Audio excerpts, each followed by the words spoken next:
कृषीप्रधान असणाऱ्या आपल्या देशात आता शेतकऱ्याला मात्र देशोधडीला लागायची वेळ आलेली पाहायला मिळते। जुन्नर तालुक्यात यंदाच्या वर्षी कांदा उत्पादक नेहमीप्रमाणेच मोठ्या प्रमाणावर पाहायला मिळाले। शेतकऱ्यानं कांदा बराकीत साठवलाय खरा, मात्र शेतकऱ्याच्या कांद्याला आता बाजारभाव मिळेना, त्यामुळे शेतकरी हवालदिल झालाय। अनेक शेतकऱ्यांकडे 13-13, 14-14 एकर कांद्याचं उत्पादन निघाले आणि कांद्याला 9 आणि 10 रुपयाचा बाजार मिळतोय। त्यामुळे शेतकऱ्यानं आता हा कांदा विक्रीला न काढता त्याची साठवणूक केली। मात्र भविष्यातही कांद्याला किती बाजार वाढेल याबाबत साशंकता व्यक्त केली जाते। सध्या कांद्याचं एक्सपोर्ट देखील बंद असल्याचं सांगितलं जाते, त्यामुळे कांदा परदेशातही जात नाहीये। मोठ्या प्रमाणावर कांद्याचं उत्पादन अतिशय उत्तम दर्जाचा कांदा जुन्नर तालुक्यात पिकतो, मात्र बाजारभाव मिळत नसल्यानं शेतकरी हवालदिल झालाय। एकरी जवळपास लाख रुपयाचं भांडवल शेतकरी त्यामध्ये गुंतवतोय, त्यासाठी बराकी बांधतोय, तो कांदा साठवतोय। मात्र दिवाळीपर्यंत कांदा साठवूनही शेतकऱ्याला म्हणावा असा बाजारभाव मिळत नाही, त्यामुळे शेतकऱ्याचं भांडवल देखील वसूल होणं अवघड होतंय। त्यामुळे शेतकऱ्याच्या संसाराला त्यातले 2 रुपये लागणं तर दूरच, शेतकऱ्याचा झालेला खर्चही निघत नाही। सरकारनं या कांद्यासाठी हमीभाव द्यावा। शेतकऱ्याला बी बियाणं, खतं, औषधं खरेदी करताना जीएसटीच्या बिलांमध्ये खरेदी करावी लागतात, मात्र शेतकऱ्यानं उत्पादित केलेला माल विक्रीसाठी गेल्यानंतर शेतकऱ्याला मात्र त्याचं मोल करता येत नाही। व्यापारी सांगेल त्या दरात तो कांदा विकावा लागतो, त्यामुळे शेतकरी हवालदिल झालाय। शेतकऱ्याने जगायचं कसं असा प्रश्न या निमित्ताने उपस्थित होतोय। कांदा उत्पादक संघटना यासाठी मोठ्या प्रमाणावर प्रयत्न करतानाही पाहायला मिळतात, मात्र त्यांनाही किती यश येईल याबाबतही शंका व्यक्त केली जाते। जुन्नर तालुक्यातील शेतकऱ्यांनी इथून पुढे कांदा उत्पादन करताना जरा विचारच करावा की काय, अशी ही भावना शेतकऱ्यांमध्ये तयार होताना पाहायला मिळते। कांद्याची ही परिस्थिती आहे तर इतरही तरकारी मालाला काय फार म्हणावे असे बाजारभाव मिळत नाही, त्यामुळे शेतकरी फक्त कष्ट करतोय, मजुरी घालतोय, मोठं भांडवल घालतोय। या सगळ्यामध्ये शेतकऱ्याच्या घरातील किती हात त्यामध्ये राबतायत याचा हिशोबच शेतकऱ्याने कधी केला नाही। याची सगळ्याची गोळाबेरीज केली असता शेतकऱ्याच्या पदरात नेमकं काय पडतं सरकारने आता लक्ष देण्याची गरज आहे। काळवडी परिसरात संपत वामन या शेतकऱ्याच्या शेतावर जाऊन त्यांनी तब्बल 20,000 बॅगांची साठवणूक होईल इतकं मोठं शेड बांधलंय। त्यामध्ये जवळपास 14 एकरच्या कांद्याची साठवणूक केली, मात्र बाजारभाव मिळत नसल्यानं आता ह्या सगळ्याचं कर्ज आणि ह्याचं भांडवल फेडायचं कसं असा प्रश्न या शेतकऱ्याच्या समोर उपस्थित झालाय। शेतकऱ्याची या संदर्भात नेमकी काय प्रतिक्रिया, याच्यामध्ये किती ग्रेड करतो शेतकरी इतरही कांदा उत्पादकांना भेटतोय, कुठला गोळा त्यांची नेमकी काय अवस्था आहे, सरकारनं काय करायला हवं, कुठल्या धोरणांनी हा कांदा उत्पादित केला तर शेतकऱ्याला परवडू शकतं, सरकारने कुठली धोरणं शेतकऱ्यासाठी अंमलात आणली पाहिजे, या सगळ्यावर शेतकरी संपत वामन यांच्याशी आम्ही चर्चा केली। शिवनेरी फ्रेश भाजीपाला विक्री केंद्र या नावाने ते शेतकरी ते ग्राहक थेट विक्रीच्या माध्यमातून आपला व्यवसाय करतात, मात्र त्या ठिकाणी देखील कांद्याला म्हणावा असा बाजारभाव मिळत नाही। संपत वामन या संदर्भात नेमकं काय म्हणतायत ऐकूयात। नमस्कार, स्वागत आहे सर्वांचं पहाड.com मध्ये। आता आपण काळवडी परिसरामध्ये आहोत। खऱ्या अर्थानं उन्हाची तीव्रता खूप आहे, शेतीची कामं मोठ्या प्रमाणावर सुरू असलेली आपल्याला पाहायला मिळतात, मात्र यंदाच्या वर्षी शेतकरी मोठ्या प्रमाणावर अडचणीत सापडलेला पाहायला मिळतोय। शेतकऱ्याच्या कुठल्याच तरकारी पिकाला बाजारभाव नाहीये। म्हणजे आपण मार्केट कमिटीमध्ये जरी जाऊन पाहिलं, ज्यावेळी शेतीमालाचे लिलाव होतात तिथे जरी पाहिलं तरी शेतीमालाला म्हणावा असा बाजारभाव इतक्या तीव्र उन्हात सुद्धा आपल्याला पाहायला मिळत नाही। दुसरीकडे कांद्याचीही तशीच परिस्थिती आहे। कांदा काढून शेतकऱ्याचा बराकीमध्ये गेलाय, साधारणतः महिना 15 दिवस झाले शेतकऱ्याचा कांदा बराकीमध्ये गेलाय। शेतकरी आता प्रतीक्षेत आहे की कांद्याचा बाजारभाव वाढेल आणि जो कांदा आहे तो मी मार्केटमध्ये नेईल, विकील, किमान माझं भांडवल वसूल होईल, 2 रुपये माझ्या संसाराच्या गाड्याला लागतील अशी अपेक्षा शेतकऱ्याची खरं तर आहे। मात्र तसंही काही चित्र पाहायला मिळत नाही। कांद्याच्या बाजारभावांच्या बद्दल प्रचंड नाराजी आहे, तर दुसरीकडे कांद्याचा एक्सपोर्ट देखील आता बंद आहे। त्यामुळे मोठ्या प्रमाणावर कांद्याची साठवणूक जुन्नर तालुक्यात तरी झालेली पाहायला मिळते। विशेषतः जुन्नर तालुक्याचा जो पश्चिम भाग आहे, म्हणजे ओतूर पासून पुढचा जो पट्टा आहे, तिथे मोठ्या प्रमाणावर कांद्याची साठवणूक झालेला पाहायला मिळते। काळवाडीमध्ये आता आपण आहोत, संपत वामन यांच्या शेतावर आता आपण आहोत। आपण या ठिकाणी पाहतोय खूप मोठं हे शेड आहे आणि या ठिकाणी कांद्याची मोठ्या प्रमाणावर साठवणूक केलेली आहे। शेतकरी संपत वामन आपल्या सोबत आहेत। ते खरं तर कांद्यामध्ये अनेक मोठी उलाढाल ते त्यांच्या माध्यमातून करत असतात। कांद्याची नेमकी काय परिस्थिती आहे आपलं समजून घेण्याचा त्यांच्याकडनं प्रयत्न आहे। कांदा भरायचे काम पाठीमागच्या बाजूला सुरू असलेलं पाहायला मिळतंय। संपत शेठ नमस्कार। नमस्कार। खरं तर तुमच्या शेतावरती आता आम्ही आलोय। खूप कांदा या ठिकाणी साठवलेला पाहायला मिळतोय। मला शेतकऱ्याच्या शेतामध्ये जी बराकी असते तसं 10-15 बराकी एकदम तुमच्या शेतामध्ये आम्हाला पाहायला मिळतात। नेमकी ही सगळी काय संकल्पना आहे आम्हाला थोडं समजून सांगा। मी आपल्या न्यूज चॅनलच्या माध्यमातून सांगू इच्छितो की आपण या ठिकाणी पाहतात की हा जो कांदा आहे, हा कांदा आपण कुठल्याही प्रकारची खरेदी न करता हा माझ्या स्वतःच्या शेतातला आहे। परंतु आजची जर कांद्याची परिस्थिती जर बघितली तर त्याचा खर्च हा खूप मोठ्या प्रमाणात आहे. मी सांगेल की या कांद्याचा खर्च जर बघितला तर एकरी 1,00,000 रुपयाच्या पुढे खर्च जातोय. परंतु आज कांद्याची परिस्थिती, मार्केटची परिस्थिती जर बघितली तर खूप भयावह आहे. म्हणजे आत्ता आत्ता करंट काय बाजार चालू आहे आता कांद्याचा? करंट 10 रुपयाच्या आतमध्येच कांदा संपतो. चांगला कांदा. चांगला कांदा. आता कांदा आपल्याकडे इथं हा जो कांदा आहे, किती कांदा आहे हा साधारण? किती पिशवी कांदा आहे हा? हा एक 3,000 ते 4,000 बॅग कांदा आहे हा सगळा आपल्याकडे. आपल्या शेतातला हो, आहे. आपल्या शेतातला. आता हे जे तुम्ही साठवलंय ज्याच्यामध्ये, हे जे संपूर्ण शेड आहे, हम्म. हे म्हणजे काय कांद्यासाठीच बांधलेलं शेड आहे का वेगळं काही शेतीपूरक व्यवसायाचं शेड आहे? नेमकं हे काय प्रयोजन आहे? तुम्ही या ठिकाणी आतमध्ये येताना बाहेर बोर्ड बघितला असेल. आपण आपला जो व्यवसाय जो आहे, हा व्यवसाय आपण ज्यावेळेस उभा केला, त्या व्यवसायाचं नाव आपण असं दिलेलं आहे की शिवनेरी फ्रेश भाजीपाला विक्री केंद्र आणि त्याच्या पुढे थेट शेतकरी ते ग्राहक, हे आपलं एक वाक्य आपण टाकलेलं आहे. त्याच्यामध्ये आजपर्यंत आपण बघतो माल घेतो, बाजार समितीमध्ये घेऊन जातो आणि म्हणावं असं बाजार आपल्याला भेटत नाही. तर आमची एक संकल्पना आहे, शेतकरी संघटना, कांदा उत्पादक संघटना यांच्या संकल्पनेतून एक आम्ही हे शेड ज्यावेळेस आपण उभं केलं, त्यावेळेस आमच्या सर्वांचं एकमत झालं आणि ते वाक्य आपण या ठिकाणी दिलं. कांदा उत्पादक शेतकरी संघटनेच्या वतीने आपण हा जो कांदा आहे, हा कांदा थेट शेतकरी ते ग्राहक, डायरेक्ट ग्राहकापर्यंत कसा पोहोचवता येईल, याचे आमचे प्रयत्न चालू आहेत आणि तो आम्ही सुरुवात पण केलेली आहे. की आपण पाहतच आहात त्या ठिकाणी पॅकिंगचं काम पण चालू आहे.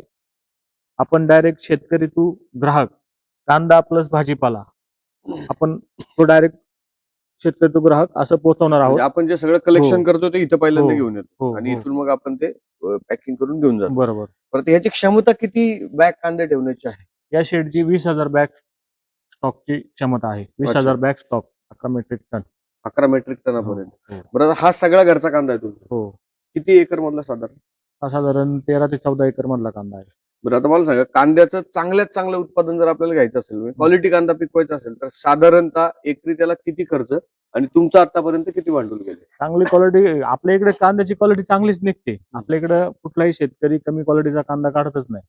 ही जुन्नर तालुक्याची, आपल्या परिसरातली एक खासियत आहे की ते कांदा कोणी कमी, म्हणजे असं कमी प्रमाणात पिकवतच नाही. त्याची पिकवण्याची तो जो खर्च आहे, तो खर्च चांगल्या प्रकारे करूनच तो कांदा पिकवतात शेतकरी. त्यामुळे एकरी असं किती खर्च येतो कांदा? 1,00,000च्या पुढे खर्च जातात. आता आपला साधारणतः कांदा किती? लावणीपासून काढणीपर्यंत 1,00,000च्या पुढे खर्च जातो. साधारणतः आता हा समजा 13-14 एकरचा कांदा आहे. 13 हो. ते 14 लाख रुपयाचं तुमचं भांडवल आतापर्यंत गेलेलं आहे. बरोबर. मग आता तुम्ही कांदा भरायला सुरुवात केली, तर महिला कांदा भरतात. मग आता काय सगळा कांदा? लॉस मध्ये चालू आहे आता सध्या. अच्छा. हा. काय करणार शेवटी? आता 14 लाखातून हो. किती वसूल होईल, काय अंदाज? तसं आता पहिली गोष्ट, आता आपण याच्यामध्ये काही स्टॉकला पण जाणार आहे, काही विक्री पण चालू ठेवावं लागते, कारण सगळ्याच गोष्टी बघाव्या लागतात. कारण समोर कस्टमरला पण माल हवा असतो आणि इथे पण आपल्या स्टॉकची पण व्यवस्था चालू आहे. मग त्याच्यामुळे इथे सगळं जे balance करावं लागतं आपलं गोष्टी. आळेफाटा किंवा उत्तूरच्या जे बाजार समितीमध्ये जो कांदा जातो, तिथं आपण कांद्याची विक्री करतोय का? तिथे कांदा नेतो का? तिथे ज्यावेळेस मार्केट चांगल्या प्रकारे वाढेल त्यावेळेस तर आपली विक्री असते, मार्केटला पण असते. मग तिथली आणि आता गिऱ्हाईकांना नेमकी पण जाते. काय परिस्थिती आहे? तिथे शेतकऱ्याला म्हणावा असा बाजारभाव मिळतोय का? नाही भेटत शेतकऱ्यांना. मग आमची संकल्पना तीच आहे की भविष्यामध्ये की शेतकरी जो बाजार समितीमध्ये जो माल देतोय, तर त्यापेक्षा आपल्याला शेतकऱ्याला चांगला भाव कसा देता येईल, ही एक संकल्पना आमची आहे. बघूया आपण आता पुढे पुढे कसं. आता हे जो कांदा भरायचं काम सुरू आहे, हा कुठं जाणार आहे कांदा? आता काय हैदराबादला आहे, काय मुंबईला आहे. आता कांद्याचं आपण जर पाहिलं, सध्या म्हणजे माझ्या माहितीनुसार कांद्याचं एक्सपोर्ट बंद आहे आता. हो. आता त्याच्या संदर्भात तुमची कांदा उत्पादक संघटना काय प्रयत्न करते का? ते एक्सपोर्ट सुरू व्हायला हवंय का? ते सुरू झालं तर काय फरक पडेल? पहिली गोष्ट, माझं एक तुमच्या माध्यमातून एक सांगणं आहे की त्या कांद्याचा जर खर्च जर बघितला तर म्हणजे 10 रुपये 5 रुपये हा खर्च म्हणजे अंगावरती हा खर्च आहे. उलट गव्हर्नमेंटने हमी भाव द्यावा या कांद्याला. हमी भाव जर असेल ना तर शेतकऱ्याचा चांगल्या प्रकारे फायदा होऊ शकतो आणि 3,000च्या आसपास याला हमी भाव पाहिजे क्विंटल. तर हा कांदा हा. उत्पादन करणं बरोबर. तर आणि माझं तर म्हणणं आता इथून पुढे असं असेल की भविष्यात शेतकऱ्यांनी थोडं थांबावं, कांदा उत्पादन करण्यासाठीच थांबावं. की काय झालंय, आज एवढा आपण पण तुम्ही माझंच बघताय, एवढा मोठा खर्च केलाय मी, आणि जर कांद्याची परिस्थिती असेल, असं नाहीये ना की चला की आज एवढं मोठं स्टोरेज बांधलं, याच्यामध्ये बाकीच्या पण काही गोष्टी होणार आहेत पुढे. तर परंतु जर अशी परिस्थिती झाली, आज माझ्याकडे एवढा मोठ्या प्रमाणात माल स्वतःचा असून सुद्धा आज एवढं मोठं संकट उभं राहिलंय मार्केट नसल्यामुळे, फक्त भविष्यामध्ये अवघड आहे. तर कांदा उत्पादन घटवलं पाहिजे आता. म्हणजे काही दिवस थोडं हो. शेतकऱ्यांनी कांद्याचं उत्पादन या घटवलं. वर्षी पण सगळ्यांचं म्हणणं असं आहे, माझा एक मी अंदाज सांगतो, सगळ्यांचं म्हणणं असं आहे की मार्केट होईल. हे मी जो आता आपल्या परिसरामध्ये जो बघतोय कांदा उत्पन्न, तर ते सगळं बघितल्यानंतर मला वाटत नाही की मार्केट तेवढ्या प्रमाणामध्ये उचलेल म्हणून. कितीपर्यंत मार्केटची रेंज, आता तुम्ही कांद्याचा व्यापार हो. गेले अनेक दिवस करताय, हो. कितीपर्यंत मॅक्स टू मॅक्स कांद्याची रेंज जाऊ शकते यंदाच्या वर्षी, काही अंदाज तुमचा? 20 ते 25 रुपयापर्यंत जाऊ शकते. ह्याच्या पुढे जाणार नाही. पण 20 ते 20 ते 25 रुपयाने असं रुपये शेतकऱ्याला काय लय काहीच पैसे राहत नाही मिळणार? ना, अशी परिस्थिती आहे. फार लय पैसे मिळणार आहे असं त्याच्यामुळे नाही तर का? पॅकिंगचं काम चालू केलंय सर्व. काय आता मला पॅकेजिंग बद्दल तुम्हाला थोडं बोलायचं. आता हे जे कांदा भरायला महिला येतात, हो. यांना रोज किती? त्यांना 450 रुपये, 450 रुपये. ती गोण कितीला आहे एक रिकामी? 22 रुपयाला, ती उचलून टाकायला हमाली 10 रुपये, आणि ती परत खाली करायला परत 10 रुपये गाडी भाडं. गाडी भाडं देतात. हे एका गोणी मागे खर्च किती 1 होतो? रुपया गाडी भाडं मुंबई मुंबई किलोला. किलोला. मग ती गोण किती किलोची? 1 रुपया 1.25 रुपया जातो तरी. 1 रुपया पकडू आपण. 50 किलोची. 50 रुपये तिला गाडी भाडं. हो, ती भरायला किमान 5 रुपये खर्च आहे. बरोबर. ती उचलून टाकायला किमान 2 रुपये खर्च आहे. 10 रुपये 10 रुपये खर्च एका गोणीला. एका गोणीला. हो. म्हणजे ते किमान 60 ते 65 रुपये एका गोणीला नुसता खर्चच आहे जागेवर. आता काय बाजार आहे? आता 10 रुपये. म्हणजे पैसे व्हायचे म्हणजे ते सगळे त्याच्यातच जाईल. तेच सांगतो, काय काय शिल्लक म्हणजे राहणार. त्याचं तुम्ही बघत काढणी, असेल मीडियावरती इतर गोष्टी सगळं वेगळंच आहे. की काही लोक म्हणजे खिशातले पैसे घालून तो माल विकतायत, अशी परिस्थिती. काय व्हायला पाहिजे कांदा उत्पादकासाठी? कांदा उत्पादकासाठीच नाही, शेतकऱ्यासाठी काय धोरणं राबवली गेली पाहिजे? तुम्हाला काय वाटतं, काय झालं तर शेतकऱ्याची परिस्थिती बदलेल? काय होतंय, सरकारची कामं आहेत पण शेतकऱ्याच्या बाबतीत काही धोरणच नाहीत. तुम्ही बघा, शेतकऱ्याला कुठलाही माल तुम्ही घ्यायला जा शेताच्या बाबतीमध्ये, म्हणजे खतं असू द्या, तुमची औषधं असू द्या, जीएसटी सगळं तुम्ही बिल देताय आणि तिथं काही त्याचे रेट सगळे फिक्स आहेत. असं काही नाहीये की बाबा आम्ही म्हटलो की कमी करा का कमी करा, असं काही नाही. कांद्याचा रेट असा असतो की व्यापारी मागेल तो रेट होतो. व्यापारी म्हटलं ना आज 10 रुपये, शेतकऱ्याची वाटली, शेतकऱ्याला वाटलं द्यायचंय तर देणार, नाही वाटलं तर तो ठेवणार. परंतु असं नाही झालं पाहिजे. म्हणजे युरियाची गुण घेताना तो सांगेल तेवढे पैसे आम्ही द्यायचे. मात्र आमचा कांदा विकताना तो सांगेल त्या पैशाला आम्ही कांदा द्यायचा. त्यामुळे शेतकऱ्याची कुचंबना खूप भयानक परिस्थिती आहे. बघूया आता पुढे काय होतंय. चालू आहेत प्रयत्न आपले. आमचे कांदा उत्पादक संघटना खूप मोठ्या प्रमाणात, भारत दिवळ जे कांदा उत्पादक संघटनेचे अध्यक्ष आहे त्यांचे काम खूप मोठ्या प्रमाणावर चालू आहे. ते पण खूप प्रयत्न करतायत. परंतु काय होतंय, कांद्याचं उत्पन्न खूप मोठ्या प्रमाणात असल्यामुळे त्या गोष्टीला थोडे अडथळे येत आहेत. पण काढू मार्ग आपण. आता तुम्ही शेतकरी ते ग्राहक ही जे थेट विक्री करतायत, मग त्याला तिथं डायरेक्ट थेट शहरामध्ये ग्राहकाला ज्यावेळी तुम्ही विक्री करता त्यावेळी काय बाजार मिळतो कांद्याला? तो जातो 15-16 रुपये जातो आता सध्या. 15-16 रुपये तो काय फार परवडणार आहे? हो, पण अशातलं काय आता कसं होतं की चला थोडं हा, भांडवल म्हणजे मोकळं करून भांडवल घ्यायचं, मोकळं होतं, असं- पैसे असं मोकळे वगैरे. होतात, हाताचे पैसे. हो.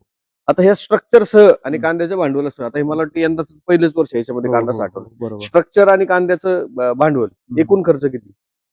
स्ट्रक्चरचा खर्च जर बघितला आपण, हे पाठीमागच्या साईडला बघताय की आता हा पूर्ण आपल्याला मोकळा पॅसेज दिसतोय. हे पूर्ण पॅक होत, त्याला लोखंडी स्टील मध्ये रॅक बनवलेले आहेत आपण. त्या रॅकचा खर्च थोडा मोठ्या प्रमाणात आहे. म्हणजे टोटल 1 कोटीच्या आसपास हा सगळा खर्च आहे. आणि हे 14-15 लाख रुपये. हो. 1 कोटीच्या 1.25 कोटी रुपयाच्या हो, आसपास याचा हो, खर्च आहे. खर्च आहे. मग आता ठीक आहे, स्ट्रक्चर आपल्याला बाकी गोष्टींना पण वापरायचे, हो, पण हो. तरी ह्या कांद्यातून कांद्याच्या भांडवलात सह स्ट्रक्चरचे थोडेफार पैसे निघाले पाहिजे हो, बरोबर. या अपेक्षेने खरं आता सगळं चालू आहे. तशी Structure परिस्थिती आहे का? हा, तशी परिस्थिती नाही. आता कसं निघणार? म्हणजे आज आपल्याकडे कांदा पण आहे, एवढं मोठं स्टॉकचं गोडाऊन पण आहे, परंतु मार्केटची व्यवस्था नाहीये. आज एक्सपोर्ट पण बंद आहे आणि एक्सपोर्ट जर चालू असतं तर खरोखर आपल्याला अजून इथे ग्रीप भेटली असती. परंतु आता शेवटी युद्ध चालू असल्यामुळे पुढे काही गोष्टी करता येत नाहीये. बघूया आपण काय होतंय ते. त्याच्याबद्दल काय माहिती आहे का? कधीपर्यंत एक्सपोर्ट सुरू होईल किंवा काय असं काही? नाही, तरी पण आहे 1-2 महिन्यामध्ये चालू आहे आणि थोडं थोडं चालू पण आहे, पण ते जेवढ्या फ्लोनी पाहिजे तेवढं नाहीये. म्हणजे जितका थोडंफार पोहोचायला जातो. कांदा हो. तितका आता पोहोचत कसं नाही. सध्या डेअरिंग वरती चालू आहे. हम्म, ते नाही होत, सक्सेस नाही होत त्याच्यामध्ये. बरं, ह्या सगळ्यामध्ये सरकारने एक्सपोर्टच्या धोरणांमध्ये काय करायला हवं? तुम्हाला काय वाटतं? आता मार्केट उचलायचा थोडासा टाइम झालाय, तर लगेच बांगलादेशचा विषय निघाला. तुम्ही कालची बातमी बघितली की नाही मला नाही माहिती.